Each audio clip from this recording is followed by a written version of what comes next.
আসসালামু আলাইকুম। যারা কারিগরি শিক্ষা বোর্ডের ২য় বর্ষের শিক্ষার্থী রয়েছো, আমাদের ধারাবাহিক ক্লাসের আজকে আমরা পার্ট এ তোমাদের যে সিন কম্প্রিহেশনস থাকবে ১, ২, ৩ কোয়েশ্চেন তার শর্ট সাজেশন ও উত্তর নিয়ে আলোচনা করব। ঠিক আছে? এখানে তোমাদের মার্কস থাকবে আ মাল্টিপল চয়েস কোয়েশ্চেনের জন্য ৬ টা থাকবে ৬ টার উত্তর করতে হবে ৩ মার্ক। শর্ট অ্যান্সার কোয়েশ্চেনস থাকবে ৩ টা থাকবে ২ মার্ক করে ৬ মার্ক এবং ফ্লো চার্ট থাকবে ৫ মার্কস। ঠিক আছে? এটা হচ্ছে পার্ট সিনস কম্প্রিহেশনস থেকে ১৪ মার্ক। ঠিক আছে? তো আমরা সাজেশন নিয়ে নিচ্ছি। আমাদের সাজেশনটা তোমরা পাবা হচ্ছে গুগল ড্রাইভে। এই তো দেখো। আসলে আমরা একটু ব্যাগে যদি আসি তোমাদের সুবিধার জন্য। এই তো দেখো শর্ট সাজেশন এখানে পার্ট এ সিন এবং আনসিন। প্রশ্ন ১, ২, ৩ আসলে এখানে কোশ্চেন এবং উত্তর দেয়া আছে। তো আমি কোশ্চেনটা নিয়ে নিচ্ছি। এটা হচ্ছে উত্তরের অংশটা। আর এই পাশের ২ টাই একসাথে যেহেতু বোঝাবো এবং এটা হচ্ছে আমাদের সেই কাঙ্ক্ষিত কোশ্চেন। ঠিক আছে? কম্প্রিহেনশনের মডেল কোশ্চেনস গুলো আমি খুবই গুরুত্বপূর্ণ কোশ্চেনস গুলো এড করেছি। দেখে নিচ্ছি। তাহলে পার্ট এতে ১ম যে আমাদের কোশ্চেনসটা থাকবে আমরা একটা নমুনা কোশ্চেন থেকে যদি দেখানোর চেষ্টা করি, তাহলে choose the best answer from the alternatives of the followings. ঠিক আছে? তো চলো। এরকম তোমাদেরকে কি করবে? একটা প্যাসেজ দেয়া থাকবে। এরকম আমরা মডেল কোশ্চেনস থেকেই নেই বোঝানোর জন্য তোমাদের সুবিধা হবে। ওকে। আচ্ছা দেখো এটা ২৫ সালের কোশ্চেনটা। তো ২৫ সালের কোশ্চেনটা এবার তোমাদের তো আসার সম্ভাবনা একটু কম রয়েছে। ঠিক আছে? আচ্ছা আমরা ২৫ সালটা বাদ দিয়ে আমরা পরের ২৪ সালের প্রশ্নটা দেখেও স্টার্ট করতে পারি। পার্ট এর জন্য আমরা ২ নম্বর কোশ্চেনটা নিচ্ছি যে সিন্স এবং আনসিন্স কম্প্রিহেশনস যে ২৪ মার্ক রয়েছে তার মধ্যে ১, ২, ৩ হচ্ছে ১৪ mark. Read the passage and then answer this questions ১, ২, ৩ okay? Okay. তো এরকম পুরো প্যাসেজটা তুমি আগে ২-৩ বার কি করবা? তুমি নিজের থেকে রিডিং পড়ে নিবা। ঠিক আছে? অন্তপক্ষে ২ থেকে ৩ বার ফুলটা তুমি পড়বা। কারণ তুমি যখন এই আ মডেলটা ২-৩ বার ১ম এ রিডিং পড়বা। যা আছে। নিয়মটা হচ্ছে যা আছে তুমি শুরুতে কোয়েশ্চেন পাওয়ার পর এটাকে ৩-৪ বার রিডিং আগে পড়বা। ঠিক আছে? ৩-৪ বার যখন তুমি রিডিং পড়বা, তখন রিডিং পড়লেই তোমার এটার মধ্যে কি কোয়েশ্চেন হতে পারে, তুমি তার একটা কিন্তু আইডিয়া পাবা। ঠিক আছে? সো আইডিয়া পাবা, তখন সেই আইডিয়ার উপরে বেসিস করে তুমি কিন্তু উত্তরগুলো করতে পারবে। ঠিক আছে? তো আমি তো আমার সাজেশনে তো আমি বাংলা অনুবাদ সহই দিয়ে দিয়েছি। ঠিক আছে? যদি একটু তাকাই, এই যে দেখো। তুমি এই উদ্দীপকটা ধরো ৩ বার তুমি পড়লা। পড়ার পরে যখন তোমার এখানে কিছু কোয়েশ্চেন দিবে যেমন চুজ দ্য বেস্ট অ্যান্সার অর্থাৎ ৪ টা থাকবে আর ৪ টার মধ্যে সঠিক উত্তরটা খুঁজে বের করতে হবে। ঠিক আছে? এরকম ধরো ১ নাম্বার প্রশ্নের জন্য। এখানে what kind of the question দিয়ে যেটা থাকবে তুমি পড়ে এখান থেকে বেস্ট অ্যান্সার ৬ টা থাকবে, হ্যাঁ? ৬ টা এরকম তোমাকে অ্যান্সার করতে হবে A, B, C, D, E, F ঠিক আছে? এই ৬ টার অ্যান্সারের মধ্যে কত মার্ক পাবা? ৫ মার্কস পাবা।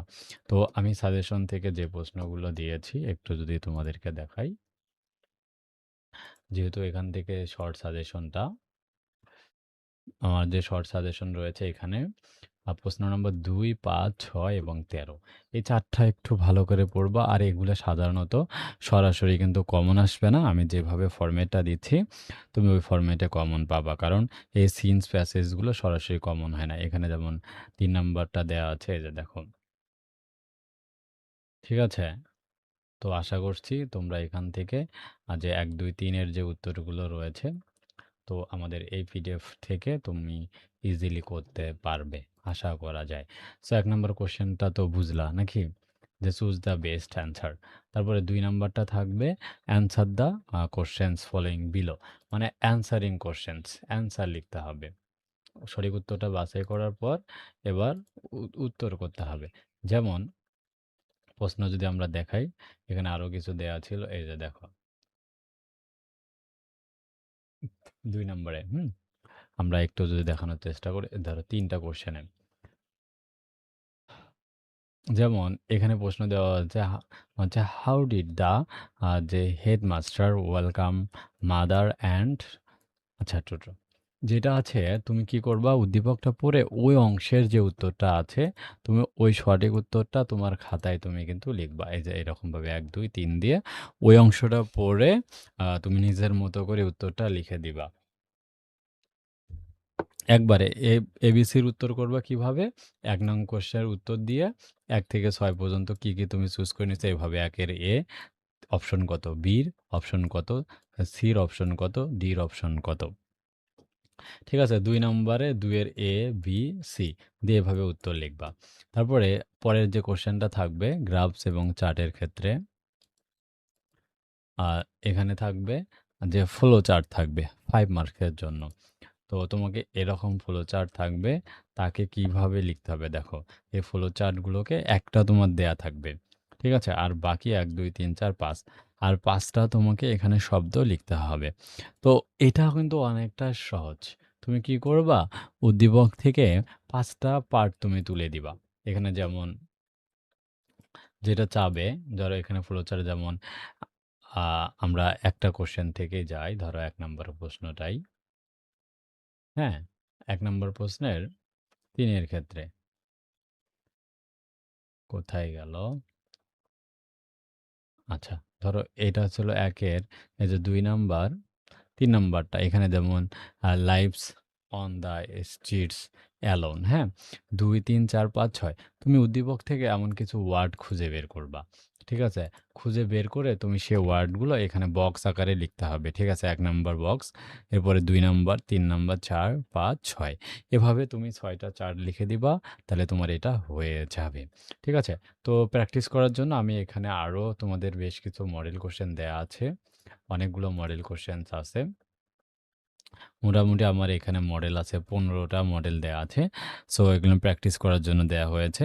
তুমি জাস্ট প্রশ্নের ধরনটাও যদি বুঝে থাকো, আশা করি তুমি পরীক্ষায় যেমনে আসুক কিছু না কিছু বানিয়ে লিখে দিবা। ঠিক আছে? কমপ্লিটলি হবে না। তারপরেও তুমি চেষ্টা করবা নিজের মতো করে বানিয়ে লেখার জন্য। তো আশা করি বুঝতে পেরেছো। যারা শর্ট সাজেশন নিতে চাও আমাদের স্ক্রিনে দেখানো হোয়াটসঅ্যাপ নম্বরে যোগাযোগ করে আমাদের কাছ থেকে এগুলোর প্রত্যেকটাই উত্তরসহ সাজেশন রেডি আছে। তোমরা নিয়ে স্টাডি করবা। তো নেক্সট ভিডিওতে আমরা প্রশ্ন নাম্বার ৪-৫ নিয়ে বিস্তারিত আলোচনা থাকবে। তাই সেই ভিডিওটা দেখার আমন্ত্রণ জানিয়ে ক্লাসটি শেষ করছি। আসসালামু আলাইকুম ওয়া রাহমাতুল্লাহ।